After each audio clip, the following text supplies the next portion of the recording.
Well, Your Honor, I don't think any of us can go out of our houses without leaving DNA all over the place. And not go to a crime scene. Bryan Kohberger maintains his innocence. Bryan Kohberger continues to assert his innocence. This was cited from the court documents that have been recently uploaded. Now, leading up to it, we weren't really sure if Bryan Kohberger was going to continue to say that he didn't do it, or, damn, my DNA is on the knife sheath, I did it, but here's my explanation, or if we're going to go with the good old, I was framed, I didn't do this. We are getting a glimpse into the defense's strategy for trial. They're going to say that there were multiple assailants. There's no way one person, especially Bryan Kohberger, he couldn't have done this in 13 minutes. That's the time that they estimated that it took to kill the 4 students in the house. They're going to go after the key witness, saying the key witness is incredible, that new information, new details didn't come up in the initial interviews. They came up later on. Maybe they were influenced by law enforcement. Also, they were unable to identify Bryan Kohberger and say that that was someone they recognized as the possible person who broke into the house and killed their friends. Bryan Kohberger's autism spectrum disorder diagnosis is going to be a major focus for the defense. They're going to say that Bryan Kohberger, well, his decorum during trial, it might not jive well with the jury. He has an intense gaze, he's very stoic, maybe someone who lacks emotion, empathy, and that there's a problem if he testifies, if he ends up testifying on the stand, explaining where he was, it's possible that he might be misunderstood. And there was a quote in the court doc saying that it's possible that Bryan Kohberger could actually be found guilty just because of the way that he's acting in the courtroom. Now, jumping back to whether or not if Bryan Kohberger is going to testify, because, you know, when we have a trial happening, I love it when the defendants testify. I want to hear from them, especially right now. We haven't seen really much of Bryan Kohberger. There's no body cams. There's no police interviews. We ain't got nothing. And a lot of stuff in this case is just sealed shut, and we'll have to wait for the trial for, you know, for things to come out. But like I said, I love it when they testify on the stand, because that's a good way to see, do I really think this person is guilty or not? So if Bryan Kohberger were to testify in the stand, or let's say if he wasn't to testify in the stand, the state has asked the court that, well, if Bryan Kohberger is going to establish an alibi, then we want to make it so that alibi could only be elicited during cross-examination or direct examination. Because remember, during the alibi, what was the alibi again? It was, oh, I was out, I was stargazing, I have trouble sleeping, I drive a lot in the middle of the night. Initially, I thought maybe we're going to get some witnesses. Maybe he was at a fast food joint or something. Maybe he picked up some food and maybe there were some witnesses or cameras that could see, you know, like having an established alibi that he was actually somewhere. But no, it's like I was out in the middle of nowhere. No witnesses. They do have an expert witness for the defense. His name was Cy Ray, if you guys remember him. I don't know if you guys watched the hearings back then. But Cy Ray essentially analyzed the cell phone data and had differing opinions than what law enforcement had. Actually, he was poking a lot of holes. Here's a little clip of it. You just told us that you think we have most of it, but there's some significant parts that are missing. Yeah, and I want to qualify that just so it's really clear, because I understand it's starting to get very technical. There's over 500,000 lines of data that was turned over. So I'll make it clear, there's a lot of data that has been produced. I would say, in my opinion, looking at what's been produced, probably 2 or 3% is missing. But it's not the amount of data or the time of the data, it's the locations of the data. Some of the most significant locations in this case, we're missing some data. I am unable to find any measurements along, I believe it's 270, the Moscow-Pullman Road. If you drove the most direct route from Pullman to Moscow or vice versa, pretty much as soon as you're leaving Pullman to the time that you arrive in Moscow, we are missing that entire stretch. And if there's ever been a case that we need to look at, what does it look like when a phone travels from Pullman to Moscow? This is probably the case. We have the neighborhood around the crime scene, but we don't have the crime scene. Now, Cy Ray can't really say where Bryan Kohberger was during the times of the murder because, well, the phone was turned off. So the only person that should be able to testify about the alibi is going to be Bryan Kohberger. So we'll see what the court decides on that. Now, additionally, the state has also asked the court to, well, if the defense is going to offer a alternate perpetrator theory, they must offer it with evidence. They can't just throw it out there in the ether and then hopefully, confuse the jury. So we'll see what the court decides on that as well. Because remember, it's possible that the defense is going to put out a multiple assailants theory. It seems like it in our court documents, kind of similar to Alec Murdaugh trial, where they were trying to sow some reasonable doubt that there's no way Alec Murdaugh could have done this all on his own. And that there were like 5'2" ninjas on the farm killing Maggie and Paul Paul, and not a guy who is over 6 feet tall? Or was it that Murdoch was crafty enough and used 2 different guns and hoping that it looked like there was 2 people who killed Maggie and Paul, or Mags and Paul Paul? Now, going back to how the defense is going to explain some of Bryan Kohberger's odd behaviors, especially, surrounding the murders. They're going to say that Bryan Kohberger has always had sleep issues, that he needed to decompress, and he would do that either by running or maybe driving long drives in the middle of the night. That would also explain the alibi the night of the murders as well, and that the defense expert has also diagnosed him with OCD. Bryan Kohberger would frequently wash his hands all the time, and that he would also wear gloves. He didn't like germs, was afraid of getting things in his eyes, which would also explain exactly what he was doing the night that he was arrested. Now, remember, if you guys haven't already watched my previous video, I covered more extensively about the arrest, but essentially law enforcement were able to go into Bryan Kohberger's parents' house without the knock and announce because it was under exigent circumstances. They had these snipers that were scoping out, seeing what Bryan Kohberger was doing, and in the middle of the night, he got up. He was wearing gloves. It seems like he was cleaning, and he went into his car. However, the defense was like, whoa, no, he wasn't actually, getting rid of evidence or cleaning stuff off. He was actually wearing gloves because he doesn't like germs, and he was cleaning his bathroom. Although I don't know how that explains him going to the car in the middle of the night.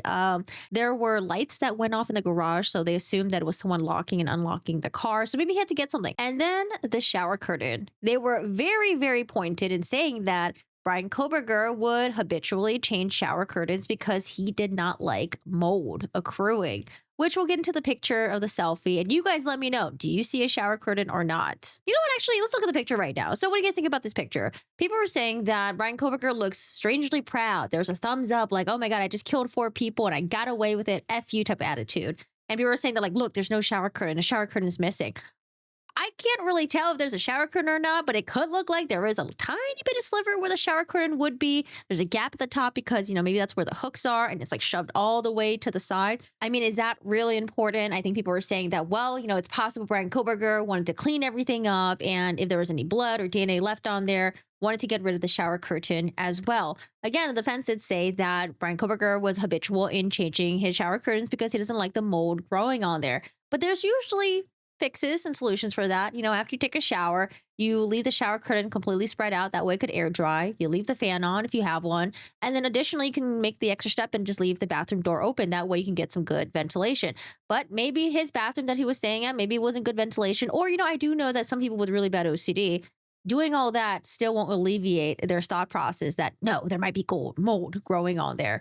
So that might be a possibility. Now, I do want to say this. If Bryan Kohberger frequently replaces shower curtains, well, we should probably see it in the maybe Amazon purchases. Somewhere, right? And I do want to note this, that if we are just looking at this picture without the context or the assumption that he was the killer, it could just look like just a person taking a picture in their bathroom as a selfie. Or it could look like it's really ominous if you think that he's a killer. The defense is also going to say that Bryan Kohberger had issues with executive functioning. I think it's called like executive functioning deficit, and that he was extremely disorganized. He cannot plan ahead. But you guys got to remember, Bryan Kohberger was getting his PhD at the university. So he got his undergrad. He was like studying criminology. Now he's getting his PhD. And then I was like, well, you know what? Just because someone's like working their PhD, maybe their grades just really sucked. Maybe he wasn't even good at it. But no, I looked it up and it says that he graduated with a criminology degree with a 4.0. It's really, at the end of the day, it's going to be up to the jury whether or not they believe that he suffers from executive functioning deficit, whether or not they are going to believe that, is this a type of guy who is disorganized and can't plan ahead? Or is this the type of guy who was able to meticulously plan 4 murders? The preparation, driving around, scoping the area, turning off the cell phone, killing within 10 to 15 minutes, cleaning everything, getting rid of the murder weapon, evading authorities for, 6 weeks? And they might look at Bryan Kohberger as someone as highly intelligent. However, it's just a really awkward person, not very social. The state has also rebutted saying that, yes, well, Bryan Kohberger, you guys are saying that, well, he has ASD, autism spectrum disorder. However, it seems like he has the lowest level of autism spectrum disorder. There are 3 levels apparently, and level 1 is the least severe form. And then there was also no accompanying language or intelligence impairment. And it seems like the severe impairment, well, it's not in language or intelligence, but it's actually in social interaction. Court documents are going to reveal the notes that they had for Bryan Kohberger when diagnosing him. Mr. Kohberger has a current diagnosis of autism spectrum disorder. On the one hand, his overall level of intellectual function and his general language skills have been adequate to allow him to complete a master's degree. But neuropsychological evaluation reveals deficits in several subdomains, including motor skills, processing speed, and executive function. Skipping a little bit here.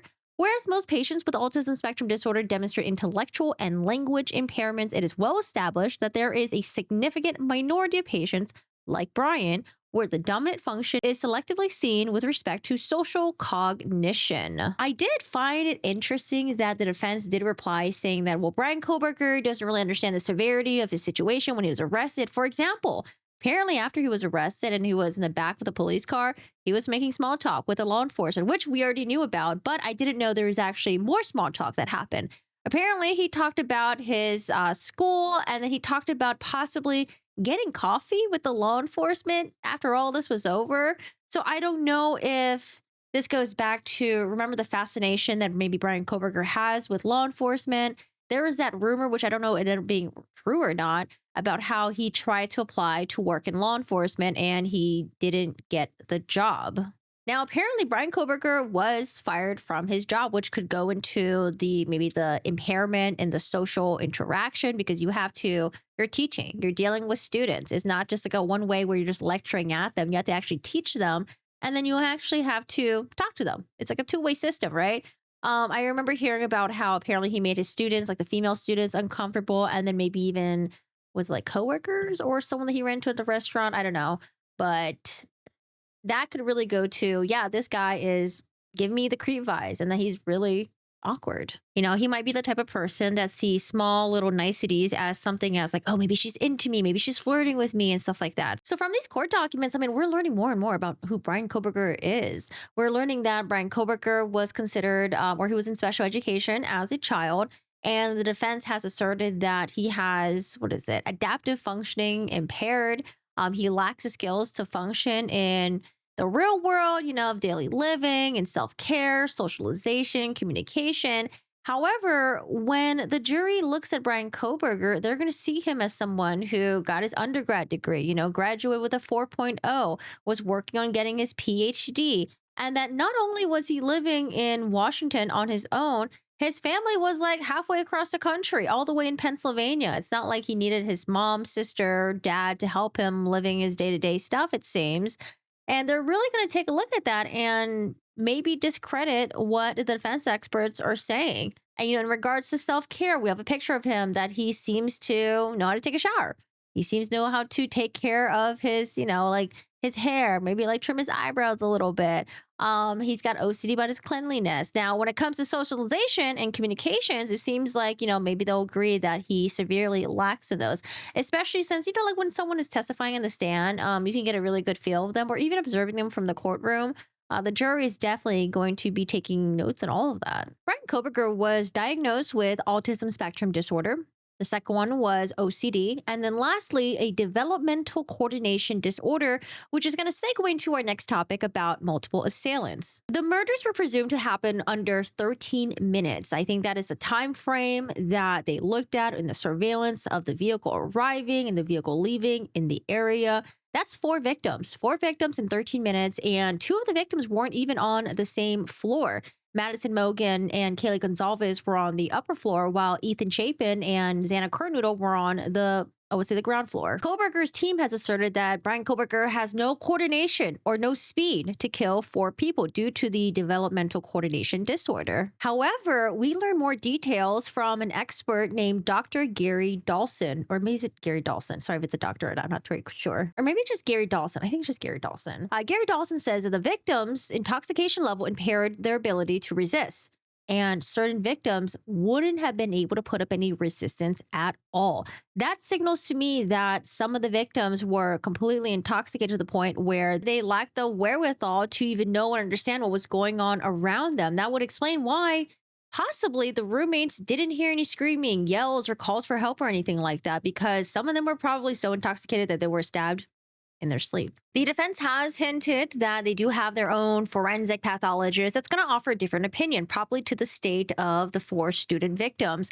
Now, the state has rebutted so far, saying that Dr. Orr's evaluation of Bryan Kohberger's, well, it was evaluations in the past. Much emphasis added in the past. And the state did write that just because Bryan Kohberger had, difficulties in the past, the jury could infer that his past difficulties are no longer affecting Bryan Kohberger today, or the Bryan Kohberger that allegedly committed these crimes. And I think we are definitely going to be hearing from the parents. There was a parent report saying that Bryan Kohberger has difficulty manipulating tools as an adult. Dr. Orr did do evaluation, and in her notes, the state was like, well, your own doctor even said that Bryan Kohberger was able to move his entire body and reposition his upper body in order to manipulate items effectively. So although he may not be able to do it maybe on the fly, it seems like maybe he's able to adapt and adjust possibly. As we're getting more information and slowly building this case, we are learning more about Bryan Kohberger's movements after he allegedly murdered the students. For example, the selfie that was taken. Is it a selfie taken because he was proud? There's a thumbs up. Was he proud of what he did? Or is it just a regular selfie that any normal person nowadays takes? There's apparently surveillance footage of him at a Costco at around 11:59 a.m. It shows his vehicle pulling in, and then possibly him inside the Costco, maybe shopping around. And then afterwards at 12:46 p.m. to 1:06 p.m., he is seen at an Albertson, which I think is a grocery store. Yes, it is a grocery store. Again, showing his vehicle around the premise, and then possibly shopping inside. We don't know what. Now, the state apparently has a timeline of when they think Bryan Kohberger purchased the K-bar knife. Remember, there was a K-bar knife sheath that was found, I believe it was near Madison Mogan, and that sheath had a DNA on it, a DNA that purportedly matches to Bryan Kohberger. And so they believe that Bryan Kohberger was shopping for a K-bar knife months before the murders happened. However, there were still searches afterwards. The state narrowly tailored a search warrant for evidence regarding the crimes of homicide or burglary occurring at 1122 King Road. This included temporal limitations based on the officer's investigation, which limited the search from March 20th, 2022 through March 30th, 2022. Time it was known Bryan Kohberger purchased a K-bar knife with sheath and sharpener from Amazon.com. And November 1, 2022 through December 6, 2022, time right before and after the homicides. So when I first read that, I was like, wait, am I reading this right? Is the sentence saying that he purchased the knife twice?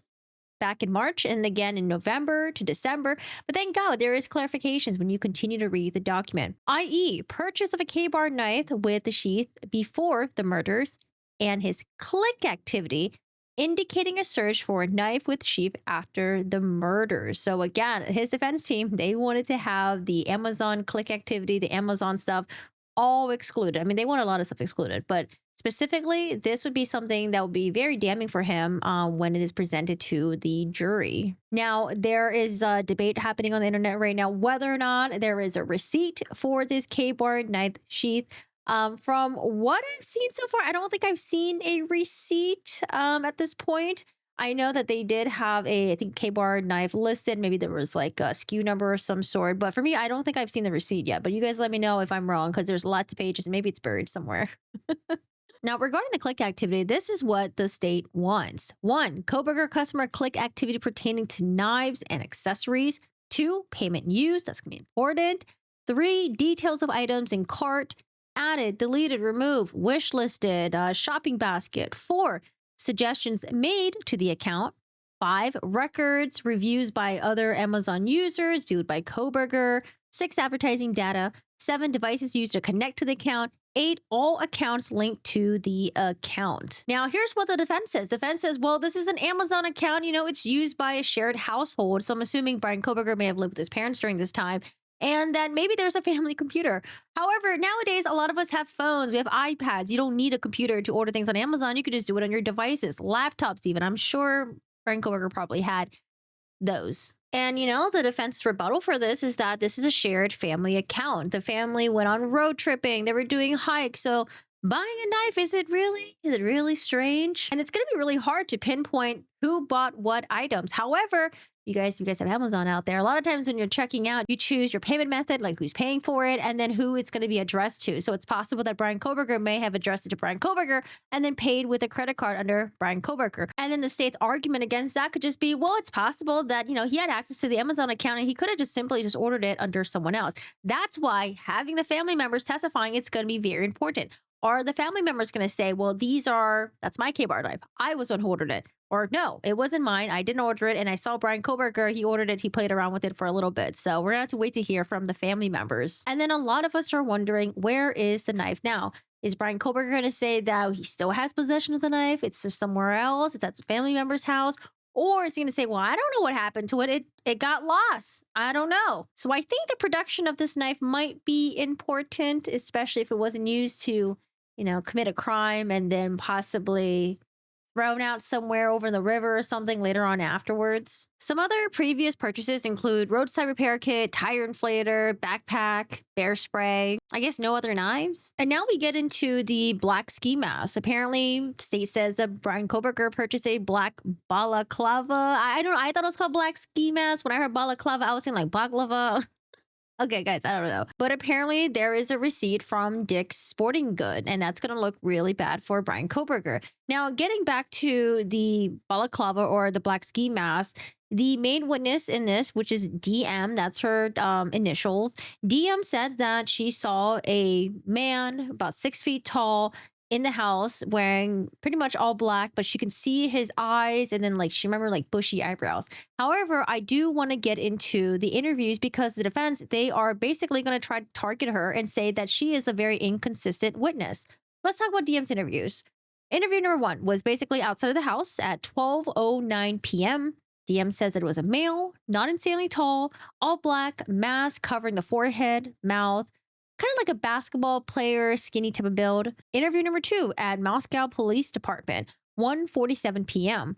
DM says wearing all black, skinny, athletic build, all black, mask cover, forehead, and maybe even over here, which I think would have been the mouth. Around 6 feet tall. She doesn't recognize the eyes. And then she said definitely white. And then interview number 3, November 17. This happens about 4 days later. DM says she heard a male voice. I'm going to help you. Wearing all black, eyebrows, bushy eyebrows, mask, forehead covered. Now at this point, the detective asked DM if the perpetrator was wearing a balaclava. And so he shows her a picture. At some point, DM does end up drawing a picture of what the black mask looks like. But the defense is asserting that, well, at that point when she was drawing the mask, she'd already knew what a balaclava looked like because the detective showed her a picture of one. But we're only getting small tidbits of her interview. I'm just trying to piece everything together. So there might be something that's not mentioned in these court documents. I don't have the transcripts. I don't have the footage of the interviews or anything like that. So I'm doing my best to try to make a picture and how things could have happened chronologically. Maybe when we get the whole picture, maybe when she finally testifies, will we see for our own self if she makes a credible witness or if her memory was lapsing. But sometimes when you are witnessing things and you're regurgitating it, it's possible that you could just remember things later on. Sometimes that happens with trauma as well. Sometimes when you're processing, you're like, oh, wait, shit, hold on a second. I forgot that this happened. Oh, how could I forget that? I don't know. I mean, that happens to me all the time. Does it happen to you guys? Now, if it was the Richard Allen case where the eyewitness testimony was all over the place and describing the perpetrator or the height wasn't even there, or if it was in the Karen Reed case where some witnesses weren't even questioned until 9 months later. And then who knows if their memory is good at that point. Now, going back to the bushy eyebrows, the defense also said that it seems like DM has a fascination with eyebrows and eyes in general. Seems like she had drawing them. So it's possible maybe this could have misremembered how she saw the perpetrator. And also, I was reading this court document where they discuss how much DM was drinking the night of Saturday, November 12, 2022, through the early mornings of Sunday, November 13, 2022. DM had consumed champagne, 9 to 10 seltzers, White Claws with 5% alcohol, Borg, a concoction of hard alcohol, water, and flavoring in a big plastic jug. Oh, that sounds gross. And an unknown amount of alcohol while participating in a drinking game. This footnote just recites the alcohol consumed in an approximate 24-hour period does not include alcohol consumed in the immediate days prior to November 12, 2022. So we're getting a picture of how much DM was drinking and if she was possibly intoxicated by the time she saw the intruder. The judge did say that although she questioned her memory at some point, and although she didn't even recognize Bryan Kohberger because, he was wearing a ski mask, it seems like her independent memories does corroborate with things were happening around the neighborhood, like on the surveillance system, how there was like a struggle, maybe a thud heard, and the times that was happening. So it seems like although she could have been intoxicated or maybe she was coming off being really drunk, she could still be considered as a credible witness. Now, just like the knife sheath, does Bryan Kohberger still have possession of this black balaclava? Oh God, I gotta hate this word. Balaclava, black ski mask. Can I say black ski mask? Does Bryan Kohberger still have possession of his goddamn black ski mask? Or is it lost somewhere? Where is it? Now, we got to talk about the judge's rulings because they were absolutely detrimental to the defense. For a while, they were arguing about the IGG, the investigative genetic genealogy, which is a process they used in order to pinpoint to ultimately Bryan Kohberger as the main suspect, and it led to his arrest.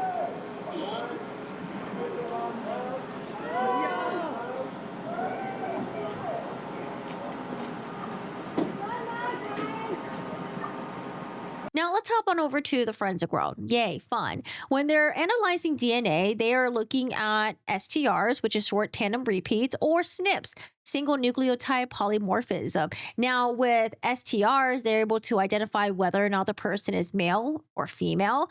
But however, with SNPs, on the other hand, that is when you're going to get some sensitive medical information. In the Idaho 4 murders, with the DNA left on a knife sheath, they were able to make a SNP profile. There was a lab company called Autism Labs that were able to amplify that DNA, and they were unable to get anywhere with it. DNA was uploaded into CODIS. There was no match, meaning that the perpetrator did not have any priors. So what ended up happening, because there was a standstill in the investigation, FBI became involved in this. Autism Labs, they ceased what they were doing. They turned everything over to the ISP, which is the Idaho State Police, and Idaho State Police turned everything over to the FBI. This was a SNP profile and then any of the subsequent searches that were related. Now, FBI was able to take that S&P profile and they were able to amplify it. From that, the FBI was able to access some databases,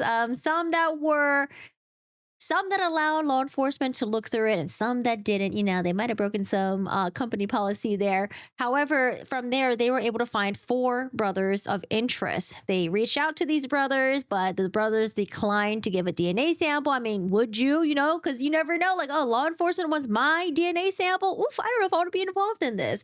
Oh, and I just want to make clear that these 4 brothers, they were low matches, by the way. They weren't high matches, and then they weren't able to investigate further because the DNA was not turned in. Okay, I just want to make sure y'all don't think there's other suspects out there. It seems like there isn't. But from then on, they were able to pinpoint Bryan Kohberger. It seems like Bryan Kohberger may have some, aunts, cousins, uncles out there that may have submitted their DNA in this My Ancestors thing, and they were able to build out the profile and then ultimately lead to Bryan Kohberger. And that's when law enforcement executed the warrantless search of Bryan Kohberger's parents' trash.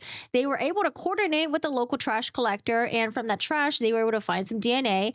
And that DNA happened to be the paternal relative of the source DNA found on the knife sheath. So Bryan Kohberger's dad. And then from that point, they got a warrant, and that's when they arrested Bryan Kohberger and they did the buccal swab. And that is where the state is saying the buccal swab matches the DNA left on the knife sheath. Now, back over to the defense. Defense is arguing that the IGG, investigative genetic genealogy, should all be suppressed. That the FBI, they violated their own policy. The trash that was collected at Bryan Kohberger's parents' house, that was a violation of Bryan Kohberger's 4th Amendment. There was no warrant. The DNA that was left on the knife sheath. Genetic genealogy investigations. There was no warrant for that search for a SNP profile that could be used to attempt to identify somebody. The next stage would be when that was transferred to the FBI for their forensic investigative genetic genealogy work to try to identify somebody. No warrant was in place for that work either. Finally, there was a trash pool in Pennsylvania, and there was no warrant for that trash pool either. All three of those stages of this case, there should have been a warrant and there wasn't, and this must be suppressed.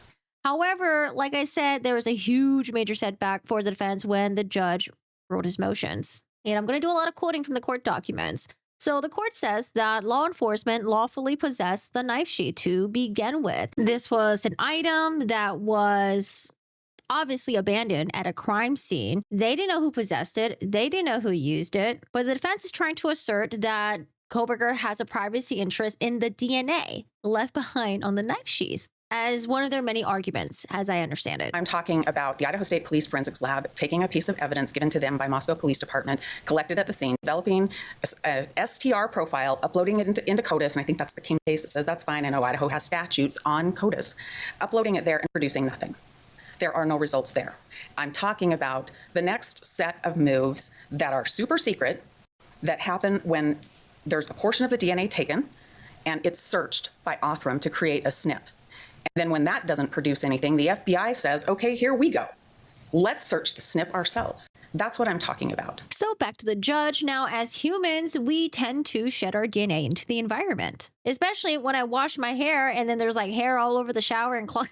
Okay, that's nasty. There's something called the doctrine of abandonment. You guys remember or have heard of cases where there was a suspect in an interview and the moment they discarded their drink, law enforcement would go to the trash and then they would swab it for DNA. Now, the defense did argue saying that like, well, shedding DNA, that's not a voluntary or a knowing act. That's something that just happens just from being outside in the outside world. Well, Your Honor, he's been in custody You're for saying 2 that years. I understand your position, which frankly is not well supported in the law, that if hypothetically here, he went to this crime scene, committed these murders, and left DNA on a piece of evidence, that he now has the ability to object to that evidence being searched for identification purposes.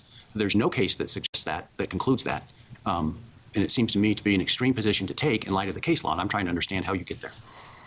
Well, I think Your Honor is asking me about things that I anticipated the state would argue, their abandonment theory, and I would remind the court that the Ross case said that abandonment is a knowing intentional leaving of something. Now, let's go back to the knife sheath for a second. The court says that a person abandons any privacy interest in their DNA for purposes of Fourth Amendment when they abandon property that contains DNA. So the knife sheath. And when we're talking about the Fourth Amendment, this protects us from unlawful searches and seizures. Law enforcement, if they want to search us, if they want to search our phones, they want to search our homes, they need to get a search warrant for that. Well, unless it's like a search incident to arrest where law enforcement can't search you without a search warrant because they want to make sure that you don't have anything on you that can harm them or there's any paraphernalia, after you're arrested. The court continues to say that DNA is like latent fingerprints. Fingerprints do not raise Fourth Amendment concerns, and then neither should DNA. The court also says that abandonment does not solely occur when discarding the item, but disclaiming ownership. Now, to this very day, Bryan Kohberger has not claimed ownership of the knife sheath or the knowledge of how his DNA got there. Therefore, the court has determined that Bryan Kohberger has abandoned any privacy interest he has on that DNA that was found on the knife sheath. I struggle with, I struggle, to be frank, and where you're going to have to try to convince me, I guess, is I struggle with the idea that DNA left at a crime scene, that there's any expectation of privacy by someone who leaves DNA at a crime scene, that DNA can't be, as you say, searched without a warrant to establish identity. Well, Your Honor, I don't think any of us can go out of our houses without leaving DNA all over the place. And not go to a crime scene. The question of how something gets somewhere, that's the subject of the trial. Now, I highly doubt that Kohberger and his team are going to now suddenly claim that it is his knife sheath in order to evade this judge's ruling, because at the same time, well, you're going to have a lot of explanation to do as to why would your knife sheath be there in a crime scene. That's a huge fucking issue. Let's say if the abandonment didn't occur, but we as a society, it's not reasonable to expect that your DNA left at a crime scene is going to have any privacy interests, because the DNA is used to exonerate people that are innocent and then also to identify the guilty. Like, I don't think I want to live in a society where criminals can all of a sudden say that, like, oh, I have a privacy interest in the DNA that I left in the crime scene because I didn't voluntarily shed the DNA. I mean, I didn't want the DNA to be there to begin with because obviously it would connect it to me. Going back to the trash collected, the defense did make an argument saying that, well, You know, the trash was collected at the curb of Bryan Kohberger's parents' house.